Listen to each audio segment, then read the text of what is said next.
आज के टॉपिक है बेटा क्रॉस प्रोडक्ट। क्रॉस प्रोडक्ट मतलब क्या होगा, जैसे नॉर्मली हम लोग जानते हैं डे टू डे लाइफ में, तो स्क्रू को ऐसा घुमाओगे तो स्क्रू क्या होगा, अंदर जाएगा। अंदर वाला जो एक्सिस होता है नेगेटिव एक्सिस, क्लियर, उससे ऐसा घुमा देंगे इस तरीके से, तो उधर करके मूव करना। ओके क्लियर, तो नेगेटिव डायरेक्शन में जा रहा है। तो ये ऐसा करके मतलब जब घुमाते हैं ना बेटा, ये वाला एक्सिस, ये वाला वाई, ये वाला एक्स। वाई को किससे डिनोट करते हैं, आई जे कैप से, और इसको डिनोट करते हैं आई कैप से।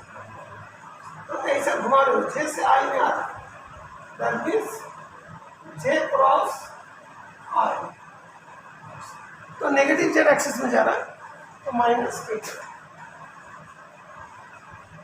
ये वाला क्रॉस प्रोडक्ट है ना, जो डे टू डे एक्टिविटी हम लोग जानते हैं उसी को फिजिक्स में साइंस में कैसे करके बताते हैं, यही वाला बात।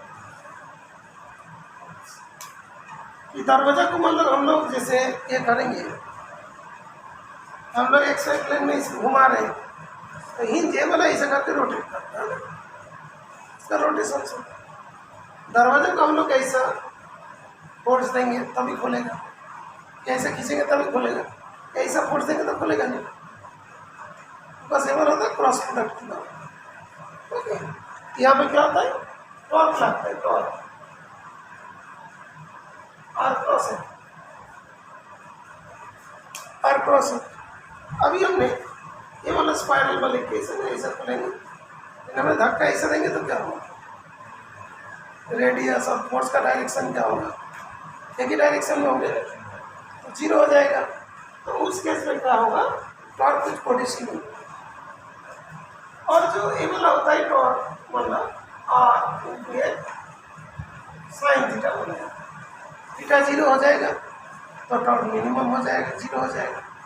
और मान लो कि थीटा 90 डिग्री हो जाए, जो हम लोग परपेंडिकुलर फोर्स देते हैं इसमें, ये रेडियस और ये फोर्स का डायरेक्शन, तब क्या होगा, आराम से दरवाजा खुलेगा। यही वाली बात है, तो उसी को फिजिक्स में ऐसा बताया जाता है। ठीक है, फिजिक्स वाला क्या, फिजिकल साइंस हाँ, जैसे मतलब हम लोग लिखेंगे ना, जैसे कोई जगह क्रॉस होगा, ए क्रॉस बी क्या होगा, सी वेक्टर होगा, ओके, ए क्रॉस बी। तो अभी क्या होगा, that is A B,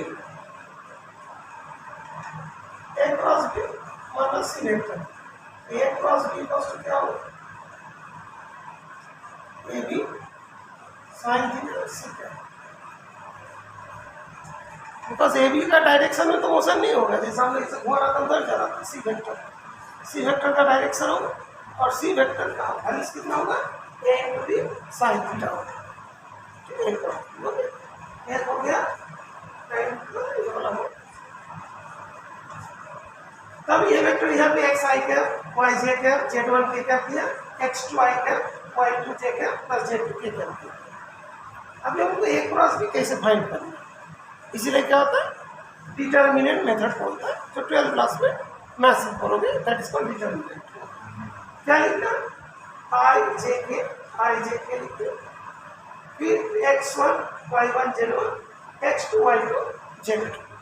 okay clear बेटा। अब जैसे मतलब कोई जगह पैरेलल दे दिया तो हो गया, लेकिन ठीक है, क्या मैं पूरा डिस्कस कर दूंगा। अभी आई जे के, तो हम लोग को क्या होता है, इसका जो रूल होती है, आई को रखना है, क्या को इसको बंद कर देंगे और इसको बंद कर देंगे, बचेगा कौन सा, y1 z1 y2 z2, y1 z1 y2 z2। ये वाला जो 10th क्लास में बोला जाता है क्रॉस मल्टीप्लिकेशन मेथड, जो सिलेबस से हटा दिया गया था। सो उसके बाद प्लस, उसके बाद माइनस जे क्या, फिर ये वाला बंद हो जाएगा, ये वाला बंद हो जाएगा, तो क्या बचेगा, x1 z1 x2 z2, क्या ये बंद हो गया, x1 y1 x2 y2, जे माइनस में ही देना, जे को माइनस प्लस माइनस प्लस, तो आई क्या कैसे इंटू करना, इसके साथ इसका इंटू, माइनस इसके साथ y1 z2 minus y2 z2 minus z x1 z2 तो डिटरमिनेंट को फाइंड करने का रूल, ठीक है, इसी रूल के क्या x1 y2 माइनस x2, ठीक है, फंसी का सीधे बेटा काट देना, ठीक है, इसमें आई क्या x इज लिख दिया, ठीक है। अभी पहला क्वेश्चन बोलते हैं कि ये दोनों parallel to each other, prove that the vectors A vector B vector are parallel to each other. पैरेलल होना मतलब दोनों के बीच में एंगल 0 हो जाना। A cross B equal to A B sine theta A and B is parallel in theta equal to 0। That means दो वेक्टर को पैरेलल होने के लिए क्या होगा, A cross B equal to 0 हो जाएगा, ठीक है। तो आ जाए अभी हमारा क्वेश्चन में ए वेक्टर ए वाला है, बी वेक्टर ए वाला है, ए क्रॉस बी आई जे के, तो 2 माइनस 3 माइनस 1 6 9 3 6 9 3 माइनस 6 आई क्या ये दोनों इंटू माइनस ये दोनों 3 माइनस 1 9 3 माइनस जे क्या ये दोनों आ जाएगा 2 माइनस 1 माइनस 6 3 क्या 2 माइनस 3 6 9 इसे इंटू किया minus 3 minus 3 that will be 9 और माइनस 9 इंटू माइनस 1 जे क्या 2 into 3 minus minus 6 minus 3 plus क्या 2 into 9 minus of minus 6 minus ये वाला क्या माइनस 9 ये वाला क्या प्लस 9 0 हो गया, ये वाला प्लस 6 ये वाला माइनस 6 0 हो गया, ये वाला 18 ये वाला माइनस 18 0 हो गया, सभी मिलके 0 हो गया। ए क्रॉस 0 बी 0 है, दैट मीन्स दोनों के बीच में एंगल 0 डिग्री है, that means they are parallel है, ओके। सर किसी में वैल्यू अगर कोई आ जाती तो पैरेलल नहीं होता, और कुछ वैल्यू से पैरेलल नहीं हो, पैरेलल होने की 0 होना चाहिए। अच्छा इसमें एक चीज डाउट में आया सर, ये सी वेक्टर होता क्या है, डॉट प्रोडक्ट में तो नहीं लेते थे, डॉट प्रोडक्ट में A vector dot B vector equal to A B cos theta होता है। एक क्वांटिटी क्या होता है, स्केलर क्वांटिटी होता है, कोई डायरेक्शन की जरूरत नहीं, सभी आई जे के सब हट जाता, लेकिन यहाँ पर आई जे के सब हटेगा नहीं, ओके। इसको क्रॉस प्रोडक्ट कर देते हैं, मतलब 0 0 हो गया, अलग बात है। जैसे देखो ये वाला आगे हटा क्या नहीं, ये तो इतना पार्ट आ रहा है, उसके साथ एक डायरेक्शन भी होगा, यहाँ पर आई कप जे कप दे दिया तो ठीक है, लेकिन यहाँ पे ऐसा दे दिया कि A cross B C vector है, ए बी क्रॉस का होगा A B sine theta C cap होगा, सी वेक्टर का डायरेक्शन भी देना, ओके। और ये वाला क्या होगा, सी वेक्टर का मैग्नीट्यूड हो जाएगा और ये वाला इसका डायरेक्शन हो जाएगा, ठीक है। इसमें ए और बी का मैग्नीट्यूड लेते हैं डॉट प्रोडक्ट, हाँ मैग्नीट्यूड उसमें मैग्नीट्यूड तो नहीं, जो हम लोग ओनली ए बी लिखते हैं दैट मींस मैग्नीट्यूड होता है, एक्चुअली ये जो हम लोग लिखना चाहिए ना ये वेक्टर का मैग्नीट्यूड हम लोग ओनली ए लिख देते हैं, ठीक है, वेक्टर साइन का। ओके इसके बाद में और आगे बढ़ रहा हूँ, इसी क्वेश्चन को हम लोग दूसरा तरीका से करना चाहते तो हो सकता है। अब ये वेक्टर को बोला कि पैरेलल 9 क्लास 10 क्लास वाला मेथड, पैरेलल के लिए क्या होता है a1 upon a2 cos b1 upon b2 और c1 अपॉन c। अभी a1 की वैल्यू कितना 2y minus 6 3 by minus 3 by 9 और ये वाला हो गया -1/3, सारी बराबर है, -1/2 -1/2 और 3 -1/3 तीनों बराबर क्यों रहा है, इससे पैरेलल हो गया, लेकिन क्लास में करोगे तो नंबर नहीं देगा, ठीक है। अच्छा अरे तुमको ये पता चल गया कि कैसे, अभी क्या देखो ये जो बोलते हैं कि ये वाला calculate the area of the parallelogram which two adjacent sides are formed by the vector this, इसके लिए तो एक रास्ता मिल गया, लेकिन इसके लिए तुम्हें क्रॉस प्रोडक्ट करना पड़ेगा। अभी क्या एरिया बोला, एरिया क्या होता है, एरिया जो है calculate the area of the parallelogram which two adjacent sides are formed by this vector this, okay. तो पैरेललोग्राम के जो एरिया होता है वो होता है दो साइड का जो तुम्हारा क्रॉस प्रोडक्ट का मॉडुलस। ठीक है, तो अभी क्रॉस प्रोडक्ट का मॉडुलस क्या होता है वही बताएंगे। ठीक है, तो बोर्ड साफ कर लेते हैं फिर इसको बताओ। अच्छा, तो अभी बात करते हैं second question, calculate the area of what parallelogram. Parallelogram, parallelogram इसमें पैरेलल करके GM लिखते हैं। Whose two adjacent sides are formed by the vectors, इस दो वेक्टर से adjacent side form। ठीक है, अच्छा, तो हमने अभी बताया कि जैसे एक वाला ये वेक्टर है, वाला बी वेक्टर, इस पैरेललोग्राम का क्या एरिया है? पैरेललोग्राम के एरिया का फॉर्मूला क्या होता है? Base into altitude. ट्रायंगल का एरिया क्या होता है? Half base into altitude. इसी सीखा आता है, इसको आधा कर दो तो क्या होता है? ट्रायंगल बदल देगा हाफ बेस। इसी से प्रूव हुआ, लेकिन 9th क्लास में सब चीज़ हटा दिया, तो थोड़ा दिक्कत तो पड़ता है। अभी कौन सा दिक्कत है? कोई दिक्कत नहीं। तो एम एन ओपी से parallelogram OP is perpendicular to OP. N छूट गया, एम एन ड्रॉ किया। क्यों ड्रॉ किया? हाइट निकालना पड़ेगा।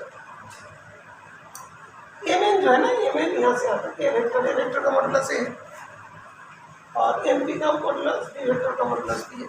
ठीक है, क्लियर नहीं? तो मतलब 3 मीटर ऐसा, 3 ही तो मॉडुलस है। PQ upon MP, PQ upon MP, ये तो हाइपोटेन्यूज दोनों परपेंडिकुलर, क्या होता है? साइन थीटा आता है, AP साइन। तो PQ equal to B sine theta, तो हाइट हो गया तो B साइन थीटा के बराबर है। अब एरिया पैरेललोग्राम क्या होता है? Basic height, base MN PQ AB sine theta, AB sine theta. ये AB साइन थीटा क्या होता है? इसे AB sine theta A cross B का मॉडुलस होता है, AB sine theta. That means AB sine theta equal to A cross B का मॉडुलस। That means area of parallelogram equals to A cross B का मॉडुलस। अंडरस्टूड?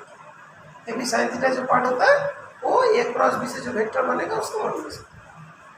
अभी modulus क्या होता है? बोलो कोई वेक्टर तो इस तरीके से दिखाया जाता है, उसका मॉडुलस क्या होता है? Under X square plus Y square plus Z square. ये बात भी क्लियर हुआ? दो चीज़ क्लियर हुआ? ऑनलाइन में क्लियर हुआ? जो मैं दो चीज़ बताया ऑनलाइन में क्लियर हुआ बेटा? भाई बेटा यहाँ तक क्रॉस प्रोडक्ट की बात आ गई तो बस हम लोग अभी सॉल्व कर लेंगे। लेकिन यहाँ पे दो वेक्टर दे दिए, दो लाई कर चेक करने का। ये वेक्टर 3i प्लस 4j का भी जो है ना, इसको जीरो वाला भी लिख लेना, नहीं तो कभी कोई गड़बड़ बन जाता है। जीरो के क्या? B vector minus 3i plus 7j का जीरो के क्या? तो i j के, तो i वाला तो 4 7 0 0, वो तो जीरो हो जाएगा। माइनस j का 3 माइनस 3 0 0, वो भी जीरो हो जाएगा। इसके साथ इसका into zero, zero minus zero. के क्या? इसके साथ इसका इंटू माइनस है, तो 33 के का। तो जीरो आई का, जीरो j का 33 के। अभी ए क्रॉस बी का दिया रहेगा, जीरो आई का माइनस जीरो j का 33। हाँ सर ये -3 into 4 -12 माइनस नो, मैंने क्या रखते हैं 3 into 7 माइनस और माइनस, पूरा लिख दो क्या? इसमें क्या होता है? 3 into 7 माइनस 3 into, समझ रहे हैं?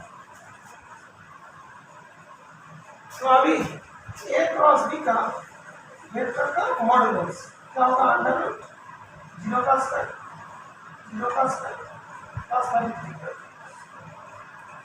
33 आता है स्क्वायर वैसा भी, ठीक है?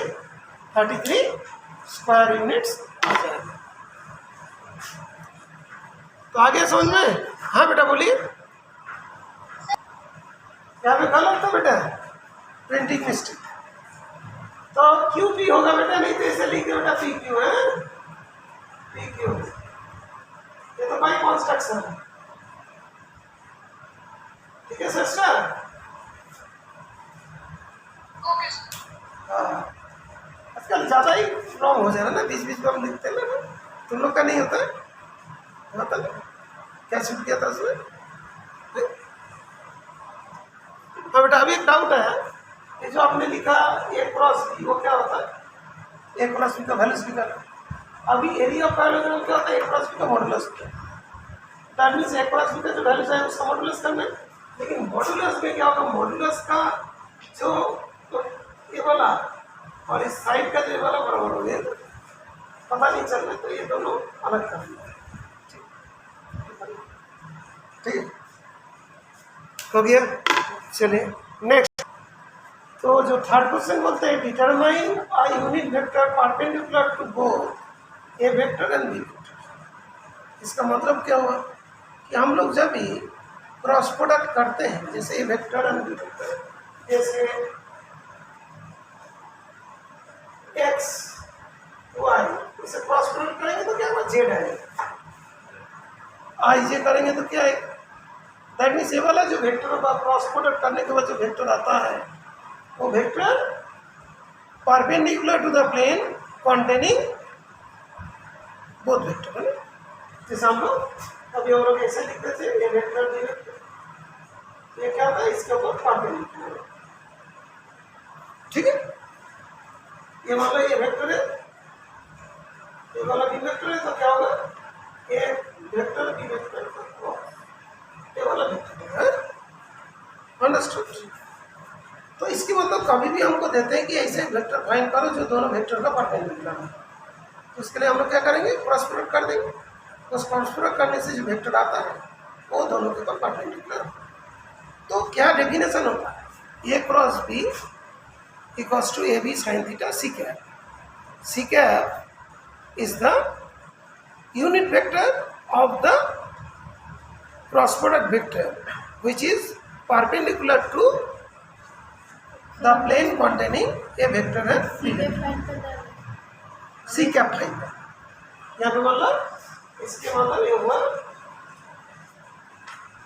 सी वेक्टर है, हमको सी कैप फाइंड करना। क्लियर? अंडरस्टूड? तो देखते हैं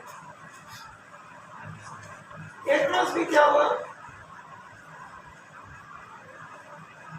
आई जे के क्या लगा? क्या बाहर चला? 2 1 1 minus 1 2 आई क्या? इसके साथ इसका इंटू 2 और प्लस 1, 2 प्लस 1 कितना होता है? 2 प्लस 1 3 होता है। यस, जे क्या? तो क्या हो जाता है? इधर इधर इंटू 4 माइनस 1 प्लस के क्या? माइनस 2 माइनस 1, तो क्या हुआ? 3i क्या? माइनस 3j क्या? माइनस 3। तो ये आया तो घट बहुत। तो अभी ये चीज हो गया ए क्रॉस बी। कभी कभी यूनिट वेक्टर होता है, यूनिट वेक्टर जैसे हम लोग बोलते हैं, जो सी कैप मतलब होता है C vector upon C vector का मॉडुलस होता है। अब इसके मतलब यहाँ पे क्या हुआ? जो यूनिट वेक्टर होगा, जैसे हमने इसे लिखा, तो इसमें ए क्रॉस बी इक्वल टू मतलब सी वेक्टर आता है। सी कैप इक्वल्स टू क्या होगा? C cap equals to A cross B divided by modulus. Okay, because A cross B करोगे तो एक ही वेक्टर आएगा। तो अभी इसमें तो सी कैप का वैल्यू कितना होगा? ए क्रॉस बी क्या? माइनस 3i क्या? माइनस 3j क्या? माइनस 3 मॉडुलस का रूट माइनस 3 का स्क्वायर माइनस 3 का स्क्वायर माइनस 3 का स्क्वायर कितना होगा? 3i क्या? j क्या? a क्या? -3 और -3 आई कैप कैसा है? Oh, sorry. Last. Last. Common. Sorry. I 3 common है. I can minus 3 का minus 3 का स्क्वायर 3 बार 3 का स्क्वायर 3√3 है. क्या बात है? ठीक कर गए. आंसर आ गया. I का minus 3 का लास्ट ठीक है माइनस ठीक है आपको क्लियर. तो सी कैप जो है उसका माइनस कितना होगा I cap minus D cap minus K cap divided by 3. आ गया समझ बेटा ऑनलाइन में एक मिनट चेक